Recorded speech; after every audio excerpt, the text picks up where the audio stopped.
This episode is sponsored by BetterHelp. The holidays are over, the decorations are down, and suddenly everything feels a little empty. It's normal to feel the winter blues after the holiday excitement. January, February, and March are by far my least favorite months of the year. It's cold and dark, and I have to get some extra vitamin D on board. I also need to keep my regular scheduled appointments with my therapist. So if you're feeling that post-holiday funk, I definitely suggest you checking out BetterHelp because maybe it's time to talk. You might also be one of those people like me who makes New Year's resolutions and you get super motivated.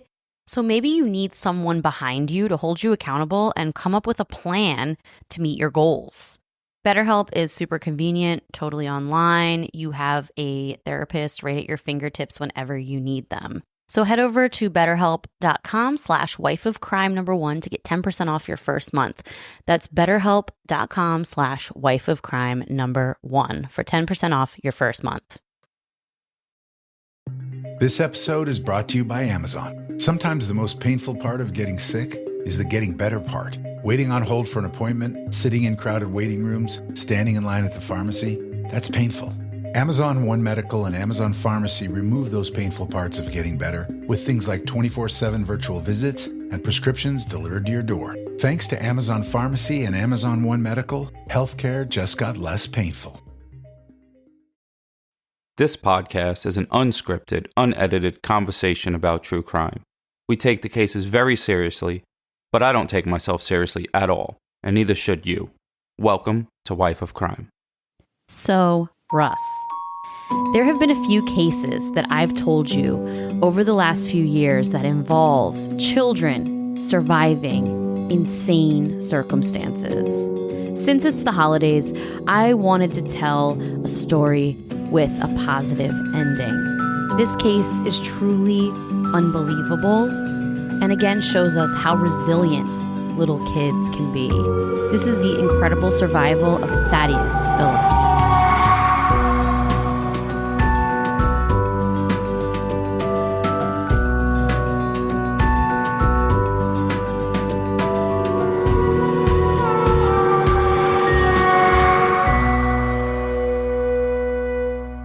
Hello, everyone. Welcome back to Wife of Crime, a true crime podcast where I tell my husband, Russ, true crime stories and he reacts to them. What's up, folks? It's your boy Russ, a.k.a. I lost 5 pounds. Ooh, me too. Your boy's doing good. You know, I was starting to do stay fat, don't get kidnapped, but now I'm back to stay fit, stay alive. Yes, we are. We're doing the Weight Watchers thing. I didn't want you to tell anyone. Should I not? It's embarrassing. Okay, well, we're keeping it. Yeah, I did Weight Watchers. He's afraid that his friends are going to hear this. You guys are hearing it. I know, but you're afraid that your friends in real life are going to hear it and you're going to be roasted. This is the first time I've ever been uncomfortable on the show. I'm sorry. Weight Watchers is for like... I outed you. Like... ladies in the 90s that were stuck in the 80s with poofy hair counting points on their food. I know. We're both doing it because we both wanted to get a little healthier and lose a couple pounds, and it's actually working. And it's not a commercial, but I don't do mine like Jess's because I don't count the points for alcohol. Yeah, Russ doesn't count his alcohol points. Like, that don't count. Yes, that is very true. He doesn't count his alcohol points, but you still lost 5 pounds, so kudos to you. Yeah, but I'm also biking 3 times a week, and I go mountain biking. Yeah. And, you know, it's not just, I'm not doing no Jack LaLanne tapes in the living room, thrusting my hips in the air with neon tights on or nothing like that. I think some of our listeners would wish you were. No. What'd be wrong with them fools? So, welcome back, everybody. I'm Jess. And we're back for another week. It is, well, when they hear this, it's going to be only like 2 or 3 days away from Christmas. Bah, it humbug. is holiday season. And today we were out at the mall during holidays, a week before Christmas, and it was a freaking madhouse. It really wasn't that bad. We were there because whenever Jess goes out, she has to get a special outfit. So she's going out for one of her friends' birthdays. And obviously she got to go buy an outfit. Well, every girl's like this. A lot of girls like to buy new outfits for events. It's just part of being a girl. It's fun. I don't like going to the store. You don't like going anywhere. I don't mind going places. I just don't like going to work. Yeah, and social events. You know, I went recently that was the weirdest place in the world. Where? The laundromat. You act like you've never been to a laundromat before.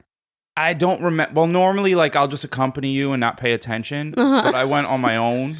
You were on your own, left to your own devices. Dude, it's the weirdest people in the world there. Like, at least half the people talk to themselves. Yeah, the one particular laundromat that you went to, it is a weird place. And it always has someone listening. Probably like 3 out of 4 people there are listening to music on their phone as loud as it can be. It's so weird. It's like the subway. No, it's the Twilight Zone. Because in the subway, they don't care if their clothes are clean. Well, these are like clean bums. Russ is the type of...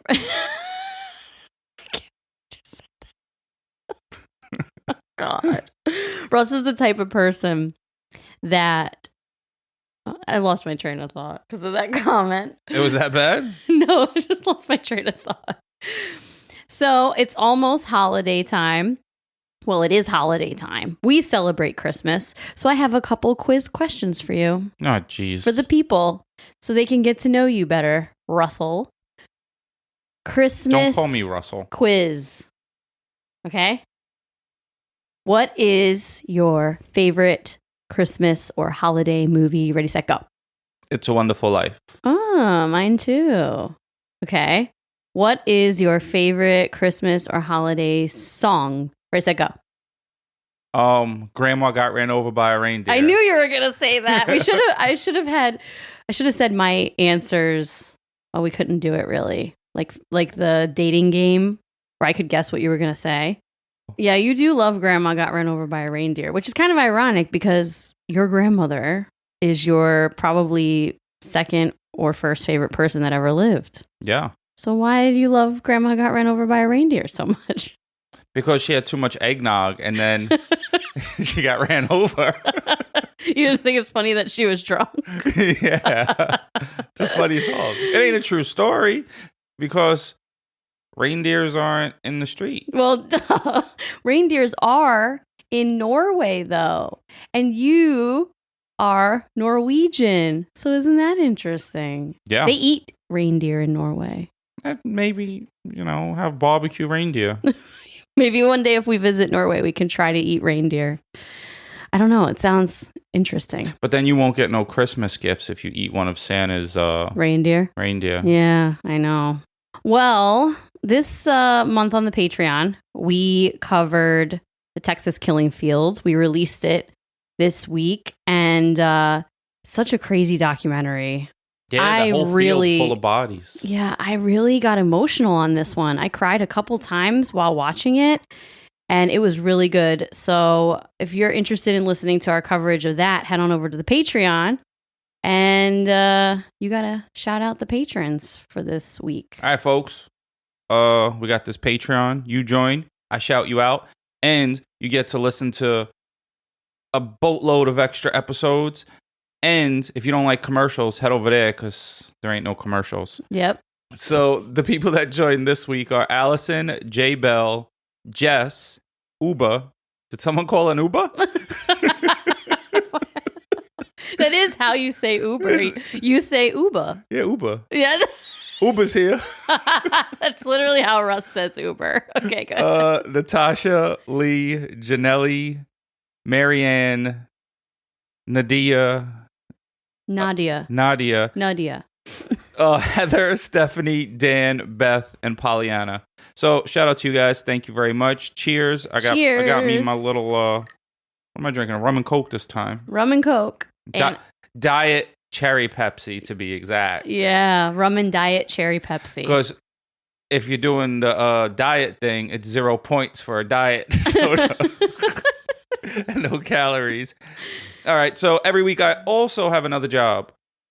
I do review of the week. You go review us on the Apple thing, and I read one that I want to.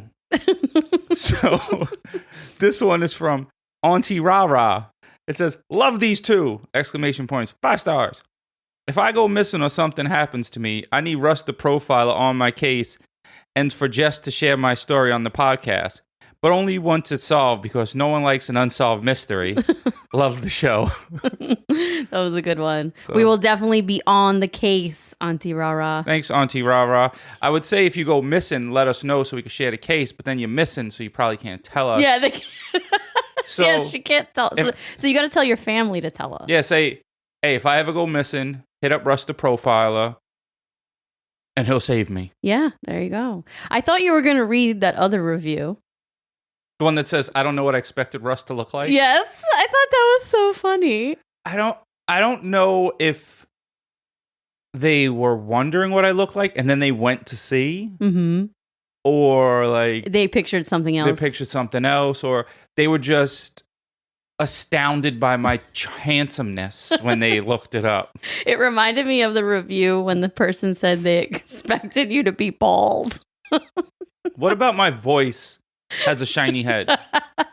Nothing against bald people, because you don't get to choose whether you go bald or not. That's true. So it's a huge sensitive topic for a man to be bald, but it was just not so really. funny. Some men don't give a shit, and some, if you go bald, I always think you should grow some facial hair, because if you don't have no facial hair, then you're just a shiny round object. Yeah, a little beard or something.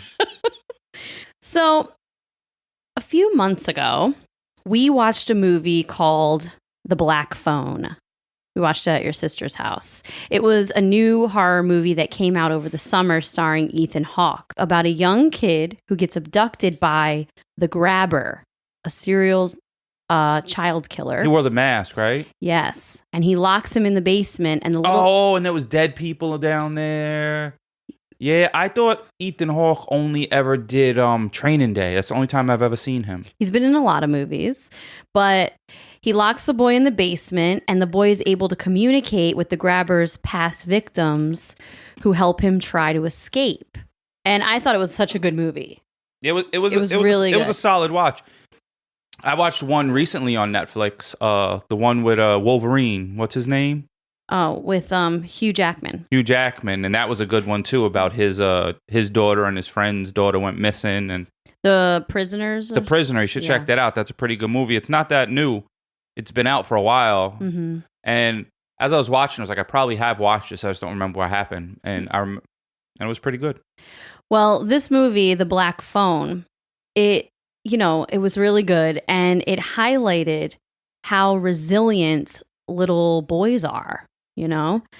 We've done a few stories talking about children and how resilient they can be in horrifying situations. We have a few child not me, not today stories. So I'm going to go through a couple of them real quick to remind you of the ones we've had of kids who were not me, not today. That's right. There was a little girl. I'm going to tell you all of them right now.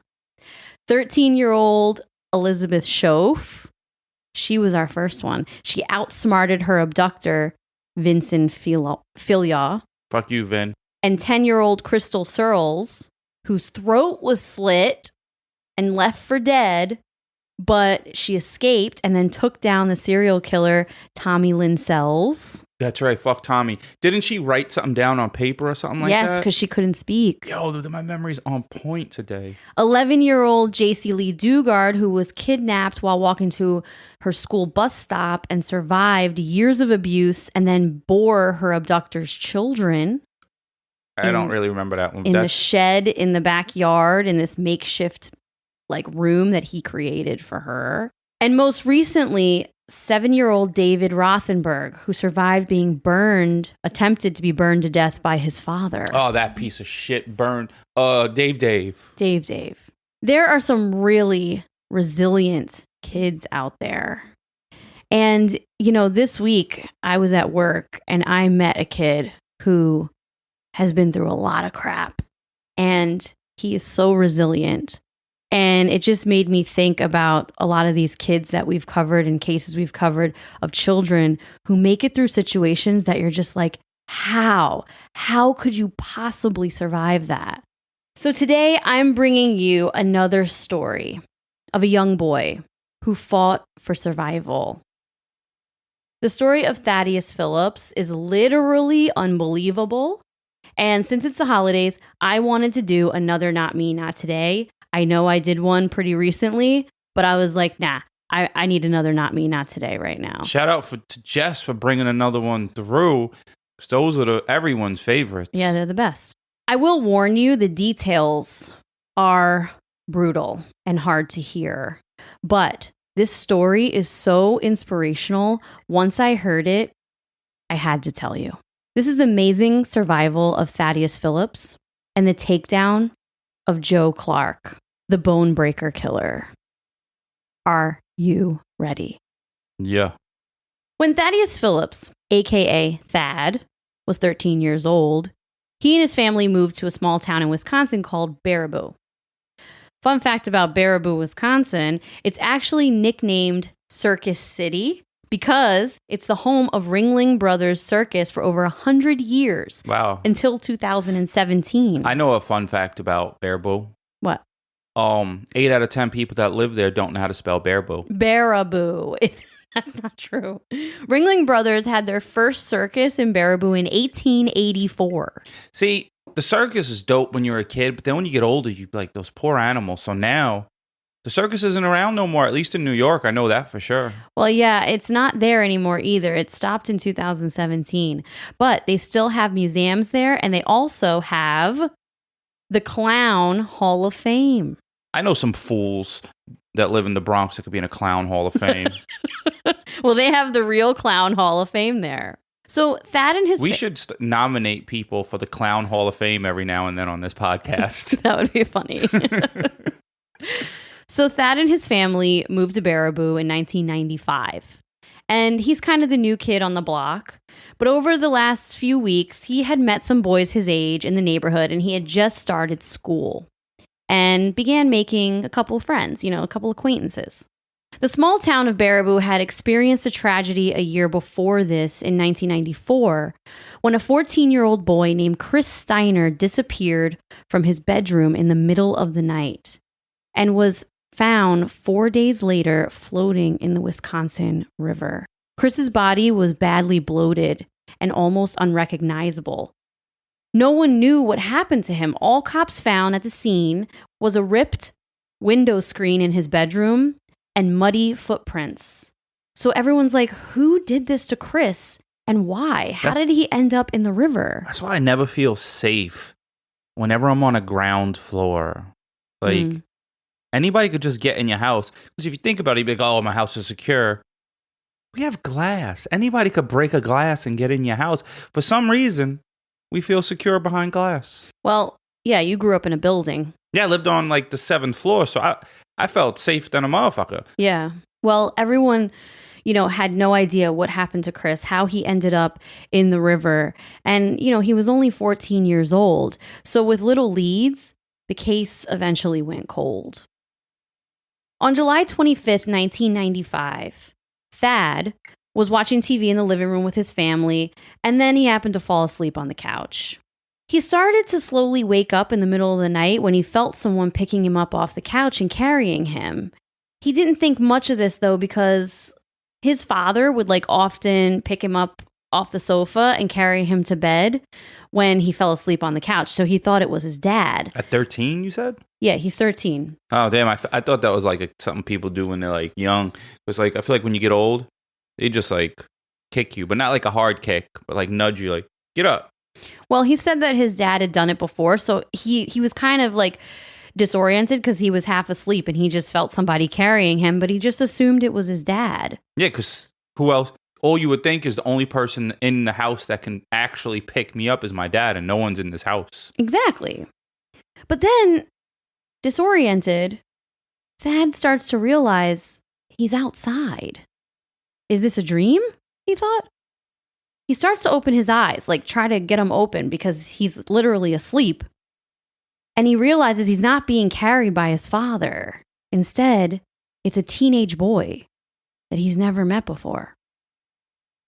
Thad is startled awake as the teenager carries him into another house. And he's almost a teenage. Well, he is a teenage boy. He's 13. But he's a little teenage boy. Yeah. So Thad is startled awake as this teenager carries him into another house and then puts him down. And now he's standing up in this strange house and looking at this kid. And he's like, "Who are you? What's going on?" The teenager says, "My name's Joe. I'm going to have a party here in a little while. And I'm inviting a bunch of kids." And he starts naming off all of these kids. And they're kids that Thad just met, that he knows after, being in school for a week. And he was like, "They're coming over soon." Thad was a little freaked out at first, but he says he wasn't really too scared. He was just kind of like confused. Like, where am I and what is going on? Run. Well, he didn't run. I'm out. So this kid is older than him. He's a senior. He's 17 years old. But Thad is like, "Okay, I'll hang out for the party." Like, he's just very confused. So Joe says, "Hey, I got some model cars upstairs and some baseball cards. You want to go check them out? We can wait up there until the other kids show up." And Thad says, "Okay," and follows Joe upstairs to his room. Hold on. So how far was this house? It was next door? It was very close. I'll tell you later. So did this kid live in that house? Mm-hmm. What the fuck? So the two of them sit on Joe's bed, and he begins showing Thad football and baseball cards, and they're just talking about sports. Thad played a lot of sports, and so, he was also a card collector, so this was right up his alley. He just started talking to this kid about the baseball cards. But then all of a sudden, Joe quickly transformed from a nice, friendly guy to an angry, raging lunatic. He suddenly just stood up, and he pushed Thad back on the bed. He then jumped on top of Thad's legs, and Thaddeus began kicking, fighting, screaming as much as he could, but Joe was bigger and way stronger than him. Yeah. Because remember, Joe's 17 and Thaddeus is 13. I mean, even when you're a kid, 2 years is a huge difference. Between 12 and 14, you could be a foot taller. Exactly. So he's sitting on top of Thad's legs, holding him down, and Thad is fighting as much as he can. But then he took his right foot in his hands and he twisted it completely around until his ankle snapped. It was broken. I didn't know you could do that with your bare hands. Thaddeus was completely in shock and he just stopped fighting. He just froze. Joe stood up and he leaned against the wall and he starts breathing really heavy and mumbled to himself. And then he puts his hands on his head. As soon as Thaddeus saw that his hands were on his head and his eyes were covered, he jumps up off the bed and starts running for the door. He says he didn't even feel any pain at all. And he got a broken ankle. Yeah, he just feels the bones in his ankle rubbing together. I felt that in my arm. Yeah, he's feeling the bones in his ankle rubbing together. As he opened the door, he darted down the stairs. After Thad made it downstairs, Joe caught up to him and he just felt the guy pick him up from behind and put him in a chokehold. He then drags him back to the sofa and pretty much body slams him on the sofa and holds him down. He then took the right leg, the ankle that he just broke, and he lifts his right leg in the air and pushes it as far over his head as he could until his femur broke in half. What's a femur? This bone. The big one on your thigh. The femur is arguably the thickest and strongest bone in your body. Even at 14 years old, 13 years old, it's still the strongest bone in your body. And he just snapped it in half. This dude is strong. Thad passes out on the sofa from pain. He just passes out because the pain is so excruciating. He comes to a little while later and he sees Joe sitting calmly beside him. Joe starts to talk to Thad in a friendly manner again. He tells him he's always had a fascination with bones, and he loves the sound of bones breaking. What? Thad is trying to remain calm, trying to keep Joe talking so he doesn't hurt him anymore. So he starts asking him questions. "Why don't you just try to break your own bones?" he says. "Have you ever done this to anyone else?" Good questions. Joe says, "I tried breaking my own bones, but I couldn't get the angles right to make it happen. I'll do it for you. Come here." And then he says, "Yup, I've done this before." And his name was Chris. And with that, Joe starts to doze off next to Thad on the floor and eventually falls asleep. Wow, so Joe just goes to sleep, but Thad can't get up because his whole leg is in pieces, basically. Exactly. I wonder if he had I don't know what that's called when the bone breaks through the skin. No, he didn't. What's that called? It's called a open fracture. No, there was another word I thought, because when I broke my arm, there's a good thing you didn't have that. Well, it's called an open fracture when it comes out of the skin. Thad starts to think, okay, how can I get out of here? That's his first thought. He looks all around the room trying to see if there's anything he could use as a weapon to defend himself, but he saw nothing. He tries to slowly move, thinking, okay, maybe I can sneak out because now he's asleep. Maybe drag yourself with your arms. He's probably thinking all kind of stuff.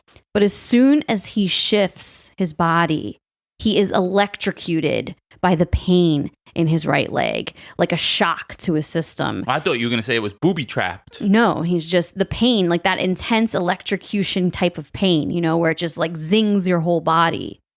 And then he passes out again. He wakes back up a little while later, but he remains there on the sofa, wide awake, laying there, just staring at the ceiling. He knows he can't get out of here. The hours pass one by one until finally the sun starts to come up, and the monster laying on the floor next to him begins to wake up. I want to know where is Joe's parents or whoever, because you're 17, you don't own a house. His parents are not around. There wasn't a lot of information, to be honest, about where Joe's parents are, but they don't live in that house or they weren't at that house at the time. Yeah, so he lives there alone, you think? Yeah. Yeah, he does. You guys already know because we have been talking about them for a while now. Via Hemp is by far one of our favorite sponsors we've ever had, okay? We use their products all the time. Maybe you're a little like me. You're a little anxious. You have a hard time settling down. You're kind of wound up a lot. If that's you, Via Hemp products are for you. Check out their website. You will find something that speaks to you. Maybe you're like Russ. You have a hard time sleeping because you have bad nerve pain or chronic pain. Then Via Hemp is for you because their gummies will help you get some quality sleep. Maybe you're looking to have a really good time. Maybe you just really like edibles. You want to laugh. You want to get the munchies. You want to watch a movie and have a really strong belly laugh. Then Via Hemp products are for you, okay? They're literally for everybody. So head over to viahemp.com, promo code wifeofcrime1 to get 15% off your first order. That's VIIAHEMP.com. Wife of Crime #1 for 15% off your first order. Last year, Save More Money was the most popular New Year's resolution in America. Clearly, a lot of us feel like our money is slipping through our fingers. Well, I don't know about you, but I'm not the best saver, and I don't know much about investing until I started saving and investing with Acorns. Turns out you don't have to be an expert at all because Acorns will recommend a diversified portfolio that fits you and your money goals. And I always thought that when people say, ooh, I invest in stocks, that they had a ton of money or something. Well, you don't need to be rich. Acorns lets you invest with the spare money you've got right now. You can literally start with $5. And you know you guys are spending that at Starbucks on these fancy lattes. So skip the coffee and invest with Acorns. You don't even need a ton of time. Like you can just sign up and start investing within 5 minutes. Head over to acorns.com/wifeofcrime or download the Acorns app to start saving and investing for your future today. That's acorns.com/wifeofcrime. So Joe begins to wake up, and Thad is trying as hard as he can to stay calm, with hopes that Joe will start to humanize him a little bit. So Thad asks him, "Can I call my parents just to tell them that I'm alive and okay?" And Joe surprisingly says yes. That's crazy. I didn't expect him to say yes. Well, he hands Thad the phone, And as soon as he picks it up and starts dialing his parents' number, Joe walks over to the wall and cuts the cord and So starts laughing. Yeah.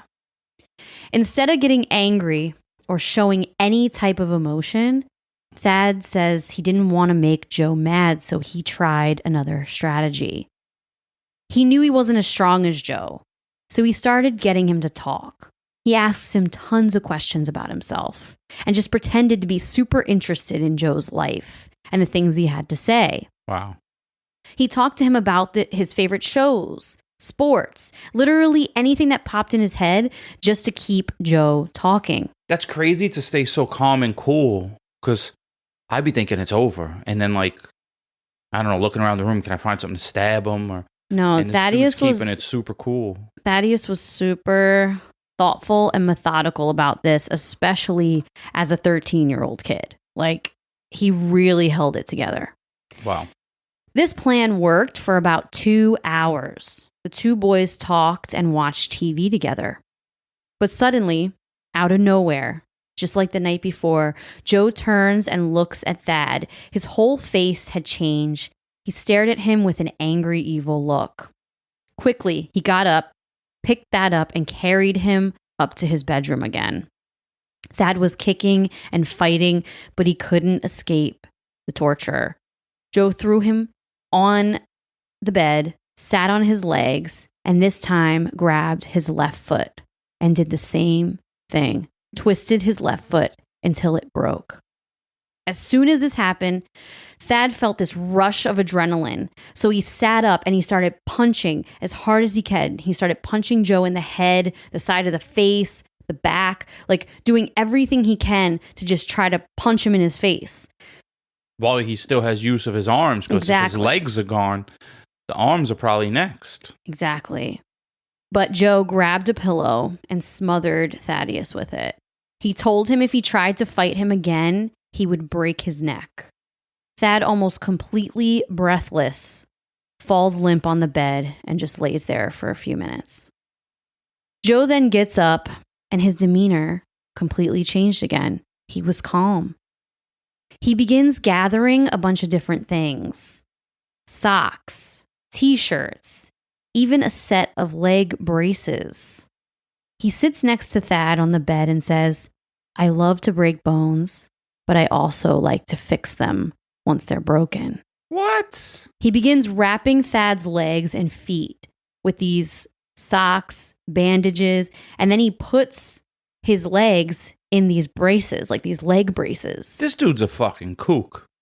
As the day went on, Thaddeus went through multiple sessions of him breaking bones and then pretending to mend them. He even at one point put Thad on the floor and jumped up and down on his chest, breaking multiple ribs. This dude's pissing me off. Thad at this point was just passing in and out of consciousness. Like, he was unable to fight back now. Like, he's limp. It's straight up torture. Yes. As the afternoon turned into evening, Joe tells Thad he's leaving and he'll be back in a few hours. Thad is now laying on the bed and he can hear Joe downstairs talking to someone, but he didn't hear anyone talking back. Thad thought, okay, either he's talking to himself. Yeah, 'cause he's crazy. Or is there a phone? Is there another phone whose cord isn't cut in the house? The thought of another phone being that close to him reinvigorated his spirit. He got this like rush of energy because he knew he had to do everything in his power to find that phone. After Joe leaves, he then hears, his car drive away. Thad quickly rolls off the bed onto the floor. Oof, how bad did that even hurt? I know. He tries to bring his legs around to like scoot on his butt, but it's not working. So he like army crawls. This is nuts. You know why? Because I broke my arm, like the humerus, and it wasn't very humorous. And that's like the big bone in the upper part of your arm. And the bones would rub together when I would walk. Yeah. And I couldn't even walk. No, I remember. I've never seen you in pain like that in my entire life. It was Horrible pain. I've never seen you like that. This kid's legs and ribs and who knows what else, and he's just manning up exactly to try to survive. It's insane. It's honestly unbelievable. That's crazy. I might have just, I don't know what I would have did. Well, he's on the floor at this point. And so he starts army crawling because he does have his arms. He hasn't broken his arms. He's broken his ribs and he's broken multiple bones in his legs, but he hasn't broken his arms. I hate to say this, but he's lucky his arms are still good. Yeah. So he's not lucky, but you know what I mean? Like, thank God he had his arms. Yeah. So he's army crawling and he gets to the top of the stairs. And at this point, he's like, all right, how do I get down these stairs? So he tries to sit back up on his hips again, but both of his hips are broken. So he knew he just had to throw himself down the stairs. There's no other choice. So he threw himself down the stairs. Once his body reached the bottom, he passed out, like right away. And he was out for a while. He comes to not knowing how much time had passed, but immediately he remembered the phone. So he starts army crawling again through the living room, dragging himself into the kitchen. As he makes it to the kitchen, he hears the front door open. Ah, shit. Joe and his girlfriend walk in the house, and now they're in the living room. He lays as still as possible in the kitchen on the floor. That means the girlfriend might know about this then, because why would he feel so secure to bring the girl home? I think that he thought, he's going to be upstairs. But his mouth works. He could scream. That's true. After a few minutes, Joe's girlfriend leaves, and then he hears footsteps coming towards him. Joe turns the corner, and he sees Thaddeus laying on the kitchen floor, and he is in complete shock, staring at him like, you were supposed to be upstairs. Like, he's in total shock. Meanwhile, while this is all going on, Thad's parents have been looking for him all day because at this point he's been gone for a full day. His father said he drove all over Baraboo looking for his son, went everywhere. But the one thing he didn't do that his father regrets to this day is he never knocked on any of the neighbors' doors. Thad's father thought later if he had only knocked on the neighbors' doors, maybe he would have realized his son was only 2 doors away. Maybe, but he can't fault himself. You don't know what to do in that situation. You just do your best. Exactly. Yeah, I don't fault him at all, and neither does Thad. But he's his father, so of course he's going to think, if I only did this, if I only did that. Wasn't there a case where like someone was in the yard or something like that? Yeah, that was J.C. Lee Dugard. Wow, you have such a good memory because you just said the whole name. Yeah. I also talked about her in the beginning of this episode. I don't remember that. So his parents filed a missing persons report. But, the cops said, we're going to look for him, but you just got to stay by the phone. There's not really anything you can do. So just stay home and stay by the phone. First of all, and wait for our phone call. I could do everything you can do. I could drive around. I could ask questions and all that. So don't tell me you're driving around and asking questions and searching is better than my driving around and asking questions and searching. Yes, but at the same time, Russ, this is 1995. People don't have cell phones. They wanted them to wait by the phone in case they do get some kind of information. They could call them right away. Well, I couldn't have just sat there. I know. So after finding Thad on the floor, Joe carried him and put him back upstairs on the bed. He tells him, we're going to bed, but tomorrow you're really going to pay for what you did.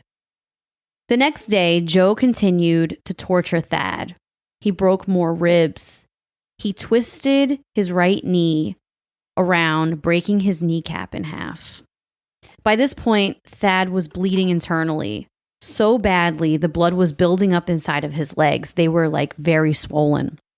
Well, this dude's boiling my blood pressure. He kept passing out from the pain and blood loss, but still, through it all, he was determined to stay alive and told himself he's going to escape. He told himself, I'm escaping. That's it. He didn't even think about dying. He said he was getting out of there.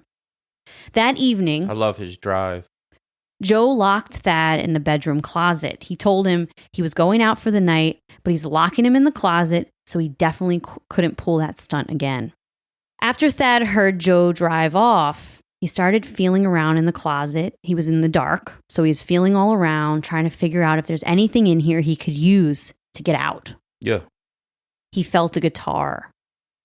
Thad picked up this guitar and started beating the door with it, hitting the doorknob, trying guitars to are weak. knock. They're like, if you ever watch wrestling, the honky tonk man would always break it over someone's head very easily.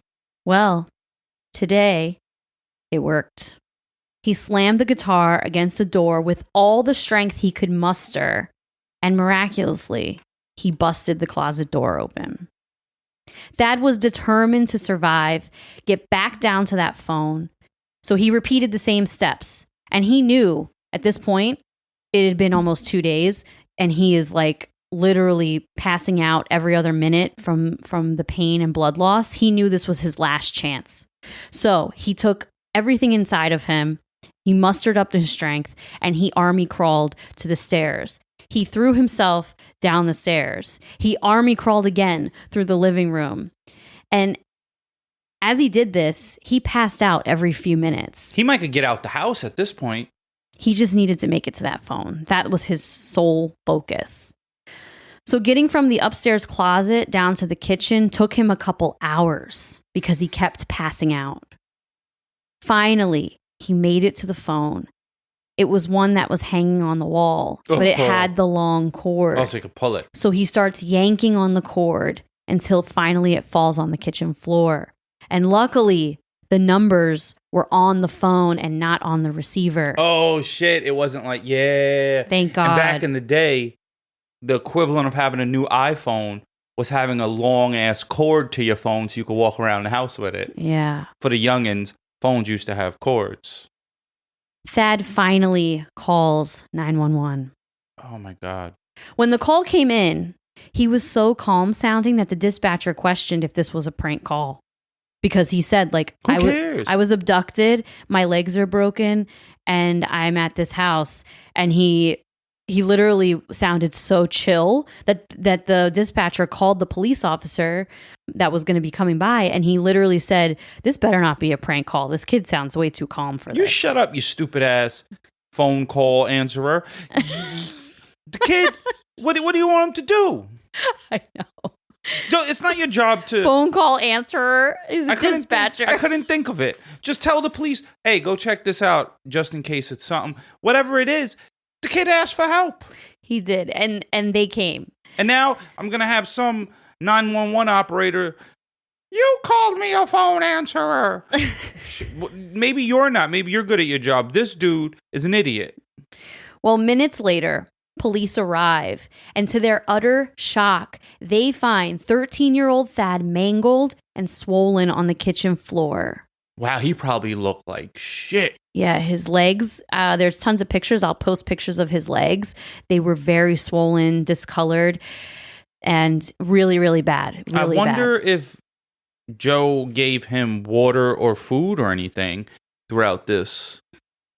I don't know. Well, you would have to think so. He gave him water or something to keep him because he still had energy, Mm-hmm. or I'm just assuming. Thad is immediately rushed to the hospital and rushed to surgery to control the internal bleeding. He spent weeks in the ICU and underwent multiple surgeries. Oh, where's Joe? Police find out where Joe is and arrest him at a house party a few miles away. While Thad is in the hospital, he tells his dad, Joe said he did this before. He told me he did this to a kid named Chris. I was going to ask, where's the other guy? The other kid? Well, I told you in the beginning about Chris Steiner, the kid who died a year before. Oh, he was the one in the water. Yeah. See, I don't remember names, or I would have put that together. So he says to his dad, he did this before, and he told me it's a kid named Chris. I can't remember his last name, but I know it begins with an S. Fuck. His dad tells police, and they realize he is the person who abducted and murdered Chris Steiner just 1 year before. Same way.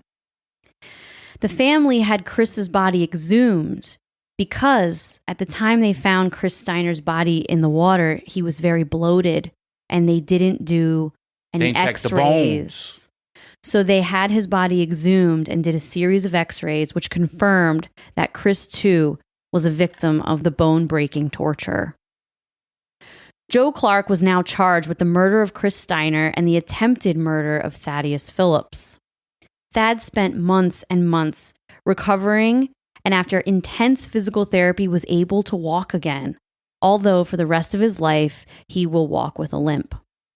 A constant reminder of his 43 hours of hell.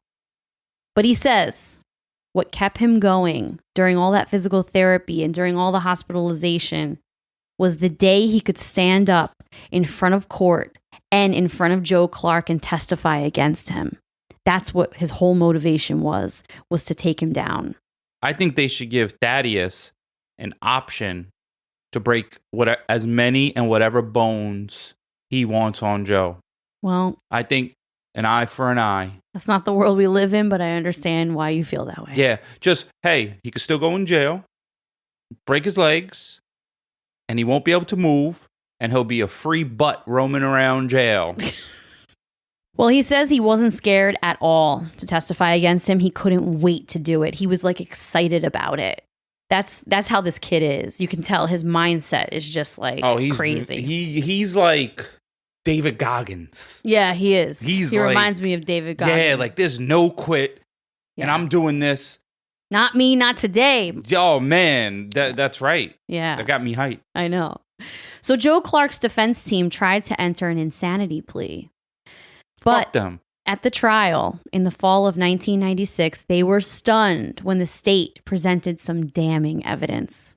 The prosecutor, Patricia Barrett, pulled out a dirty school notebook that contained the proof that not only was Joe not insane, but he methodically planned all of this. In the notebook, there were 3 sheets of paper with 3 separate lists on them. One of the lists said, "Get to know." The second list said, "Can wait." And the third list said, "Leg thing." Each one of these lists had boys from Baraboo's names listed under them. So he was planning He's going to get more. To do this to 8 more boys.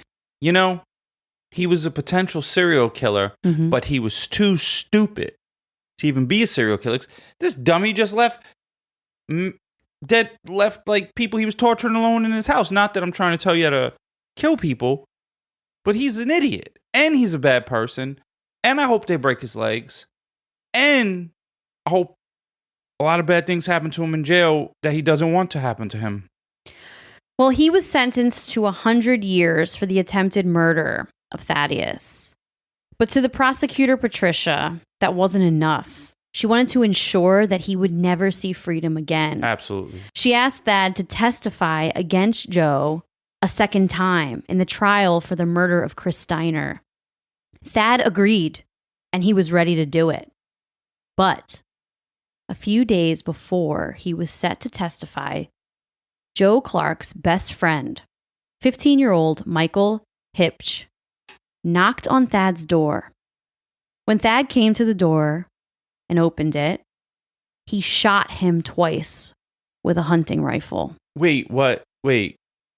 Joe's friend shot Thaddeus? Twice. So he with a hunting rifle. What? He probably was on the phone with Joe and he told him maybe you could go take care of him. No, this was a year later. This is after he was already charged with Thaddeus' attempted murder. Yeah, but I'm talking about maybe he was like, oh, they're going to try to convict me for another one. And he was on the phone with his friend or something. But Thaddeus survived again. Not me, not today. And he showed up to the second trial, injured from the gunshot. This boy's fucked up. Determined to take him down.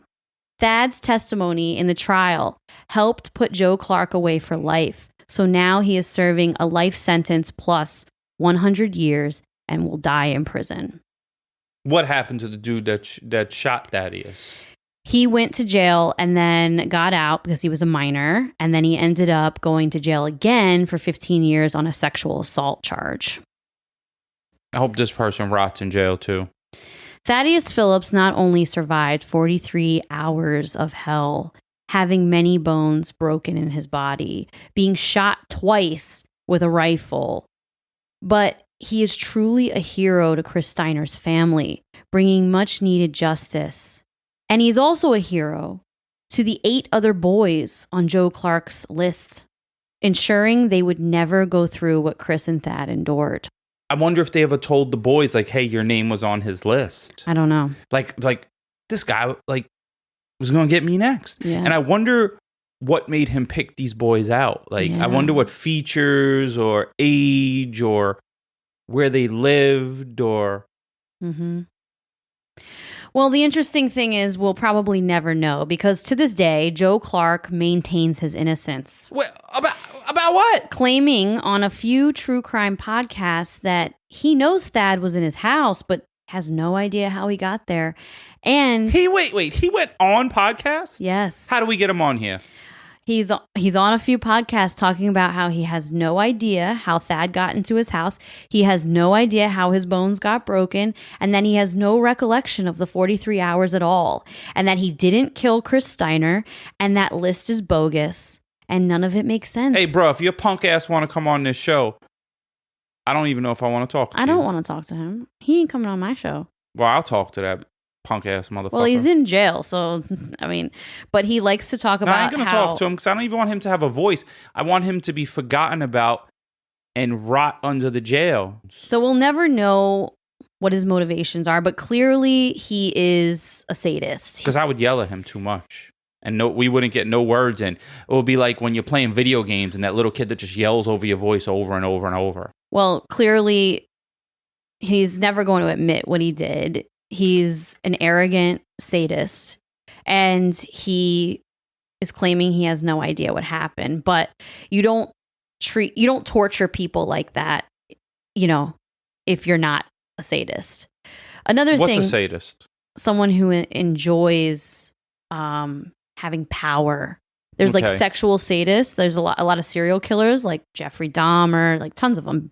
They have a misfiring in their brain of like sexual satisfaction. They get sexual satisfaction from torture. And in this story, there are sources that I looked up that said that he masturbated a few times after breaking Thad's bones, but that didn't come from the sources where Thad was actually speaking, so I wasn't sure if that was accurate or not. It could be because, like I said, he clearly got enjoyment out of it, and talked about how he enjoyed the bones breaking, but I don't know for sure if that's true. But at the end of the day, he's denying it. He's saying that he has no idea, he has no recollection, and that's it. Thad grew up, got married, has children of his own now. He still lives in Wisconsin. And, Thaddeus still walks with a slight limp as a reminder of the weekend he survived the unimaginable and saved the lives of so many boys. And that is the story of the survival of Thaddeus Phillips. Not me, not today. This kid is like freaking amazing. Well, he's not a kid anymore. Now he's like in his 40s. He's a man now. Thaddeus is, I was going to say about my age, but I'm not that old yet. No, he's your age. How old were you in 1995? I'm 29, so I was born in like... Oh, whatever. So he's my age, because in 19... well, you old. He's a little older than me. I think he's your age, because he was 13 in 1995. What's his last name? Thaddeus Phillips. Isn't that story insane? That is crazy, and I love how he survived. Like I loved his determination. Yeah, it's so inspiring. So, is there a movie on this? No, there's a I Survived episode on this. I'm not going to watch it because obviously they couldn't tell the story as good as you told it. Oh, thank you. Jess is... well, he told the story, so actually he probably told it better than me because it's his story. Hopefully I Survived episode. Hopefully they paid him, when they... I don't know if they get paid or not. But the they survivors. should. Well, you should give him some. Give him... I don't know, give him half of what you make on the episode or something, because you wouldn't even have that episode without him. Well, honestly, like listening to him talk about it, it was so insane and inspiring. And like these stories just really get me. So shout out to you, Thad. You are amazing. And you did some incredible stuff that I don't know if many adults could have gotten through that. And I wonder, like, if he goes into these podcasts and listens, because I probably would. Oh, if it was about you. Yeah, because I would like type my name in and see like. Well, if you're listening, you are an amazing person. I'm pretty sure he's successful in whatever he's doing in life because there's no quit in this guy. No, definitely not. Like me, I quit. If I don't like something, I'm out this motherfucker. My legs, dude kept breaking my legs. I might have snapped my own neck. I'm like, I'm going to sleep. Like, I might have quit. I don't know, Russ. I feel like you talk a lot of shit, but 13-year-old Russell, he sounded like a pretty determined kid. Well, all I could think of is I would have tried to look around for something to stab him with. That would have been my only thing I could have thought of. Mm-hmm. But, hey, whatever he did worked because he's here today and he got kids and, he's living his life. Yeah. All right. Well, happy holidays, everyone. I wanted to bring you something with a positive ending and for the holidays. So whatever holiday you celebrate, happy one. And we celebrate Christmas. So Merry Christmas to all the people who celebrate Christmas. And I hope you guys have a good rest of your year. I hope you get coal in your stocking and nothing you really want, and people buy you socks. Why? But as an adult, socks aren't that bad. Like, yeah, I could use those. When you're a kid, like, this fucking dickhead bought me socks. Why do you want people to get coal in their stocking and socks? Because I'm the Grinch. Okay. Whatever, Russ. Yeah, remember when you were a kid and people buy you socks? You know why that would piss me off? Why? Especially if your parents bought it for you. Because you were supposed to buy me those anyway. Oh, yeah. That's like when you get gifts that you're like they would buy you all year. Yeah, like that's your job. You even wasted your time to wrap socks. Like, congratulations, you played yourself. That's so funny. Have a wonderful week and rest of the year. And check us out on Instagram at Wife of Crime Pod and Facebook at Wife of Crime The Crime Family and Patreon at Wife of Crime. And we will talk to you guys soon. Peace. Bye.